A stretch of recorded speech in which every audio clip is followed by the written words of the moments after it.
listening to Teens and Ash, the show where two real-life providers get real about health habits, wellness, and the broken healthcare system. We're here to educate, empower, and entertain you. One appointment-free episode at a time. This is healthcare without the bullshit. Okay, good morning, everybody. Teens and Ash coming to you live from the Ashley Clinic. Well, we are. But anyway, we wanted to talk about cold and flu season. Cough, cold, sinus congestion, cold, flu, virus season. Virus. So we get a call quite a bit, and even in an ER setting, quite a bit. I need an antibiotic. I'm sick. How many days have you been sick? 3. It's always 3. And that is just the beginning for your virus. Just the beginning. Virus just last there between 10 to 14 days across the board, sometimes longer, rarely shorter. And you will feel bad intermittently, at least for 10 to 14 days. So it's like a hill, like I got sick, something's wrong, chew. About day 7, we hit like a peak. Oh, it's terrible. And you're like, oh man, am I going to make it? And then we start getting better. Like every day you're going to start feeling better. A smidge better. But the cough will linger. Like up to 6 weeks. Can last up to 4 to 6 weeks. And it is annoying. And there's really no cough suppressants out there that you need, one. However, we can't prove what your pneumonia base is. Is it bacterial? Is it pneumonia? Is it viral? Was it viral, then became bacterial because it's opportunistic? So then you have to have an antibiotic. The time frame, unless you have like a complicated lung history, COPD, smoker, pulmonary fibrosis, cystic fibrosis, asthma. Even with asthma, you need 7 to 10 days. Absolutely. And then you need to pop a fever after you've improved before you need antibiotics, truthfully. Yeah. Even with asthma and COPD. But my other doctor gave me antibiotics when I was 3 days, and I got better within the next couple of days. Course. Well, you would have gotten better with or without antibiotics. It doesn't matter. I'm sure there is a percentage of the population that are to, decline horribly, and we're never going to be able to tell. But they tend to be over. But they follow a pathway as well. So it'd be comorbidities, diabetes, hypertension, emphysema, cardiovascular disease, all the things, histories of recurrent pneumonias, which means you probably got some underlying, lung disorder. But those people, you are probably going to head right for the antibiotic sooner than later. So for cystic fibrosis and pulmonary fibrosis or bronchiectasis patients, those patients, you start antibiotic across the board because they're going to worsen. They are not going to get it up. They're definitely going to get worse. Yeah. So those patients are a little different. But for the normal, healthy, I woke up, I feel bad, and I've been sick for 3 days. Okay. Three. No fever. Sinus congestion. A little bit of cough. Even with a little fever. We're going to talk about a fever in just a second. Your body, your body has a fever because it's doing what it needs to do. Fighting infections. Oh, and another thing. You can have green snot and green sputum. Green and yellow sputum does not mean you need an antibiotic. Absolutely not. It just means that your body is fighting a little bit harder to remedy what's ailing you. Those are also reasons to not take an antibiotic. Absolutely. Because what you're going to do with an antibiotic when you have a virus, what you're going to do? Right? You're going to cause a super infection. Realistically, antibiotics have a lot of side effects or a lot of, oh my God. No, risk when taken. Yeah. Thank you. They do have side effects. It's called a risk. Yeah, you could have an allergic reaction. And, we don't want to colitis, C. diff. You thought you had problems. You thought you had diarrhea once or twice. Yeah, until we're talking to you about fecal implants. Yes, shit slurries. Shit slurries. Have your family members bring in poop so that we can instill it in a capsule. And then they can take it. It's amazing. Google that. Y'all should Google that. Fecal implants. Yeah. Antibiotics come with a lot of risks. And people just don't realize that. I just need a Z-Pak. Oh, let's talk about the classes. We have, a list. Yeah, there's a list. Which bacteria causes what? Top to bottom, best to least effective that we follow. They're guidelines that we follow because a gagillion humans have gone through 11 million humans. yesterday, and they have gone through like rigorous studies of what works in this population for this illness. And then they print these guidelines. It's super crazy. And then we follow And them. they share it with us. And they share it. It's so weird. And so we have to follow those guidelines. And the guidelines do change, Truthfully, they're getting more stringent. Yeah. You So know. we have to be really good stewards of antibiotics. Yeah. We can't just willy-nilly give you an antibiotic because you're on day 3 or 4 or 5, 6, 7 of your virus and you think you need one, because antibiotics are not going to work on a virus because they don't have a cell wall. Antibiotics hit a cell wall, they dissolve the cell wall, the bacteria floods the system, you all of a sudden feel worse since you started the antibiotics, and then it attacks whatever's left over floating around without a cell wall. Or if the Really quick. antibiotics are not attacking viruses, what are they attacking? Good stuff. Good bacteria you need. It takes about 2 years to completely recover your gut after taking an antibiotic one time. So you've killed all of the good flora in your gut. We have so many people with so many gut issues because they have terrible gut flora because they did an antibiotic when they had a virus. And, even the otitis media guidelines are starting to change. Like, They're very self-limiting. they're wanting like a time frame to go with it. Now, in the emergency room, it's a little harder to follow guidelines. Well, it's not hard to follow. That's not what I meant. She's It's very following them guidelines. easy to follow the guidelines. However, when you're in the emergency room setting and a pediatric patient that comes in with a otitis media, which is an ear infection, and a high fever, and they're just pitiful. And, Yes. and then you worry about their follow-up and things like that. So that will lean more towards provider discretion, I think, at this point than in the past. It was just like, Because not everybody fits in a box. It's true. Mhm. So you have to use your gestalt to decide what's going on. How are we going to treat this? You can't just, line says this, I'm not going to do this. But for the most part, the guidelines are accurate. absolutely accurate. And God. That's why we can have anything nice. Every time. I follow guidelines and I bring it out and to the patient is a lot. So sinus, what do most adults come in and say? I got this sinus. Well, right. Well, if sinuses is, we do not treat with antibiotics until you've been sick for 10 days. 10 days. 10 days. You need to eat, or you have an acute presentation with high fever, sinus pain, pressure, generalized, there's usually something else. feel like You've crap. had sinus Like you're surgery. Yeah, Yeah. there's other things. Usually with those patients, they've had like chronic sinus issues with surgical intervention. There's always something else with that. Or another thing would be like bronchiectasis, pulmonary fibrosis. Those things typically go together. And so they have some underlying comorbidity that makes them a candidate sooner than later. It's really not, most of the time, not the presentation, right? Like in a normal adult. But sinusitis is 10 days or that you have been sick. And usually we like to see, I was bad for 7, 8 days. I got better. And then boom, I got worse. And then we're like, okay, we have reached tick, tick, tick guidelines. Like where we're like, you know what? This is probably appropriate now to start an antibiotic. Yeah. The antibiotic for sinusitis is not azithromycin. Not the first pick. Unless you have a severe penicillin allergy, Clendis, try it, 4th generation cephalosporin. But it's Because it penetrates the sinus wall. But what do most people Z-Pak. get a Z-Pak? Let me get it's a Friday. I need to get a Z-Pak because this weekend I'm going out of town. Yeah. I got to have something to help me get through it. So Z-Paks seem very benign, but they come with a lot of, they're not risky antibiotics, I would say. Like there's a hierarchy. And, people think, oh, I took my 5 days of my Z-Pak and I felt better on day 3. And then I stopped it. And then I stopped.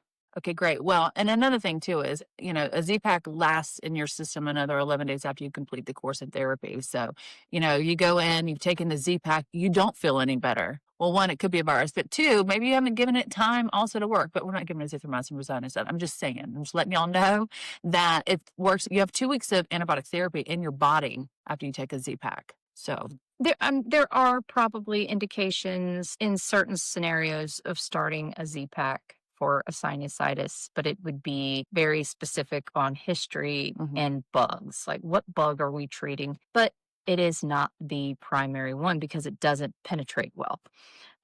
So if you are like, I went to urgent care, got me a little something. Yeah, but that's like, you can give like our COPD or some things like that. Yeah.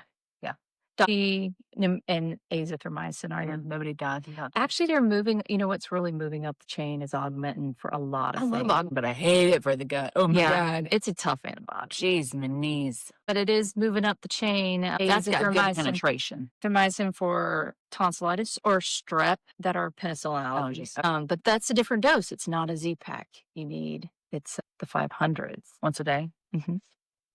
Okay. So that's a different, it's still azithromycin. See, I'm still learning because the algorithms change, the guidelines change, so we're always having to stay up to date. So anyway, so talking about fever. Y'all, listen, if your baseline temperature is 97.1, you come to me with a 99.9 temperature, it's not a fever. Anything a 100.4 or greater is considered a fever. And realistically, it's your body's natural way of fighting off whatever it is you're fighting. So I'm going to let it ride, honestly. But if you come in and you say, I have 102.4 fever, I have 104 fever, but I wanted you to see it, believe you, treat it. You're going to feel like shit with 102, 104 fever. You're going to maybe even hallucinate and hear stuff. Yeah. At 104.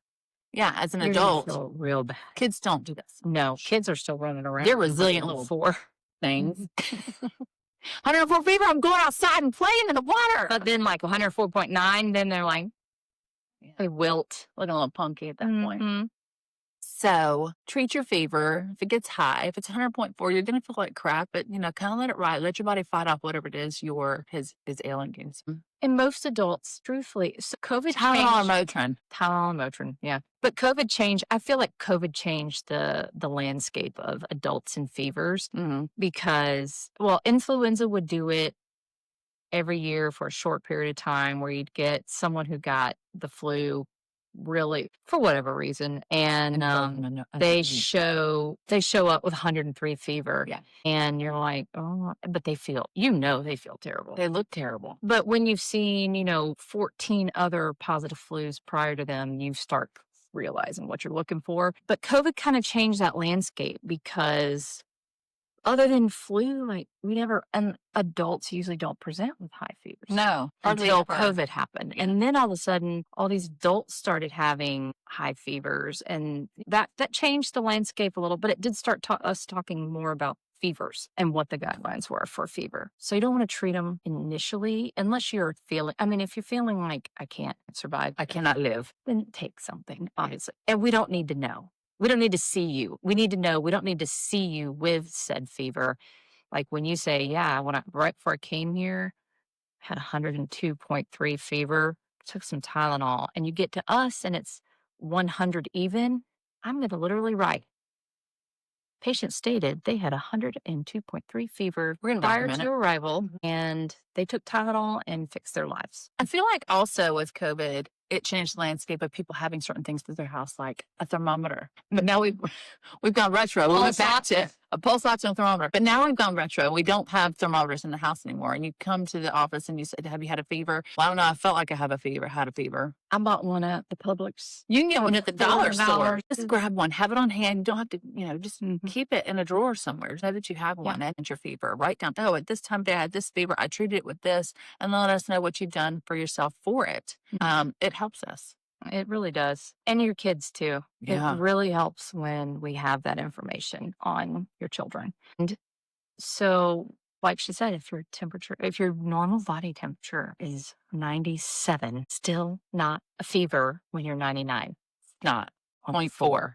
That's what we're gonna go by. If you're a fish, it's really gonna be. I'm not up to date on my vet med fevers, so I'd have to look that one up. But what is the temperature of a fish? I'm just kidding. We also worry about temperature also when you become septic, when you've been sick for so long, your temperature is going to drop lower than normal. So yes, it's really good to have a thermometer on hand. So if you come in tachycardic, your blood pressure's low and your temperature's low, you're being admitted. You can also have a high temperature too in the initial. Yeah, in the initial phase, absolutely. So sepsis is a guideline changer. They used to call it blood poisoning. And so if you are a young person that has had sepsis, for whatever reason, like that, I feel in my history taking, that's a comorbidity that might change the way I'm looking at everything that you're presenting with.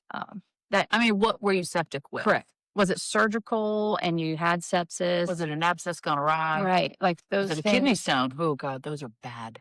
Yeah, that's a septic stone. Mm-hmm.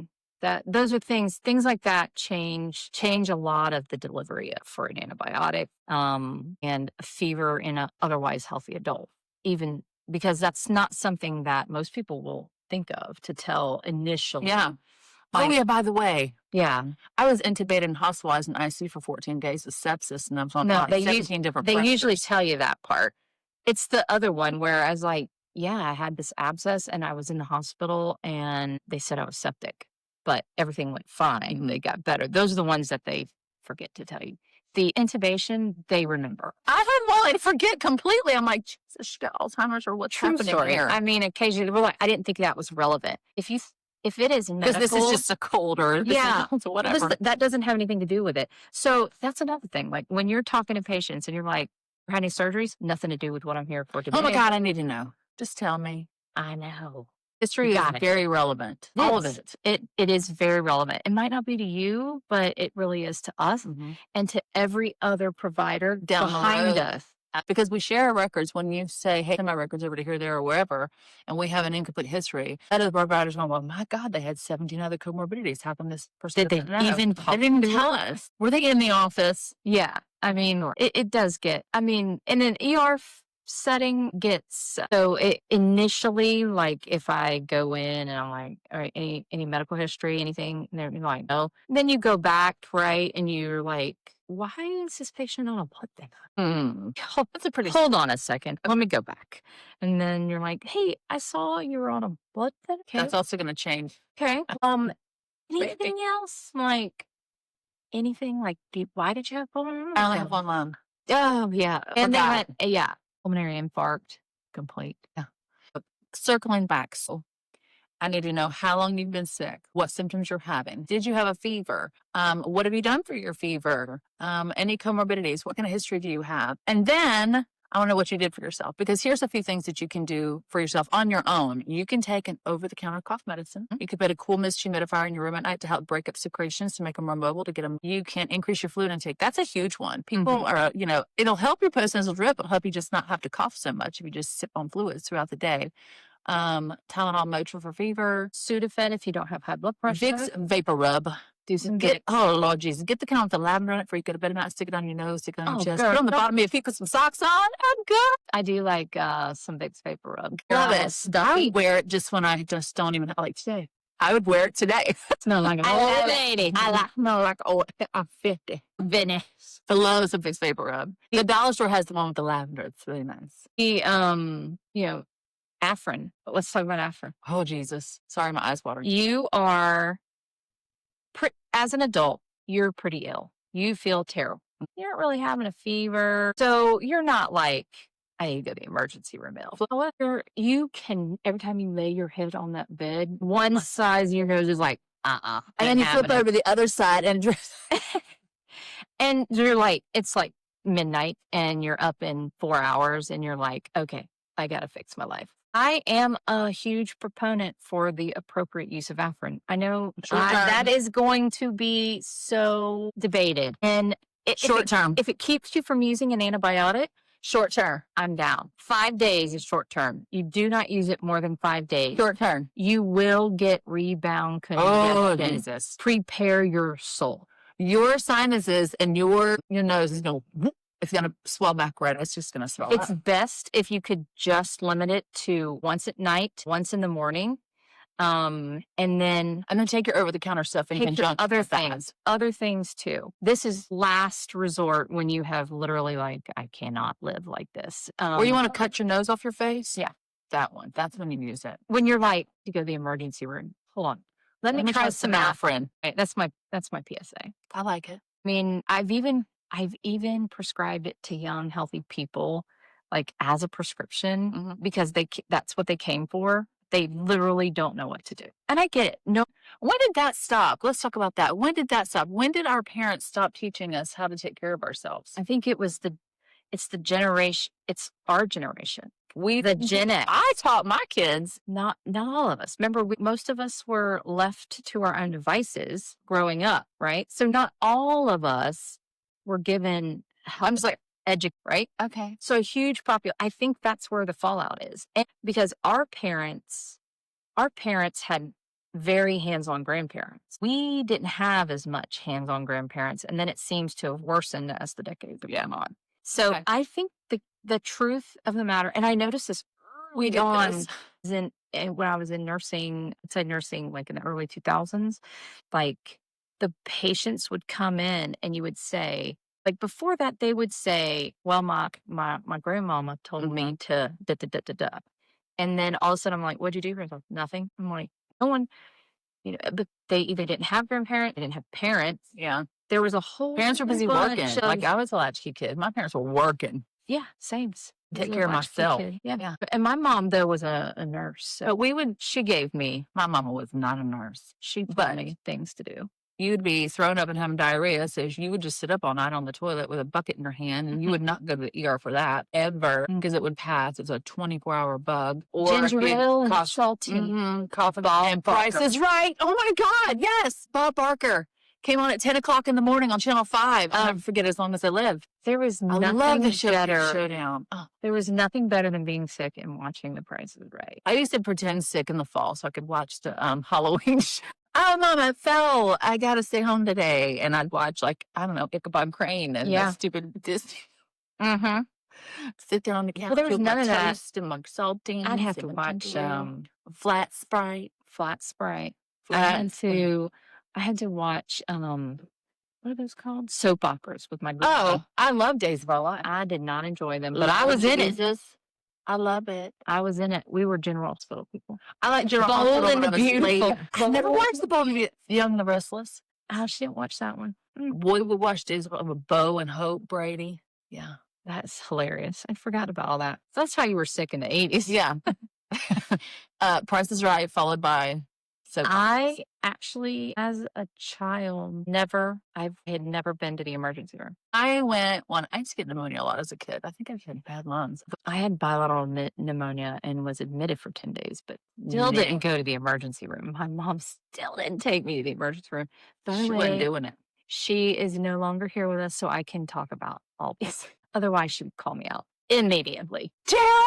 So, yeah. So what you can do for yourself with this yummy viral season, and we're seeing it. We're absolutely seeing. We're even seeing like a little bit of COVID here and there. I don't care. It's a virus. We're not going to treat it, and our Actually, treatment is not going to change. Not seeing a ton of COVID or flu. I've just seen like a couple. It's just virus. It's An just virus.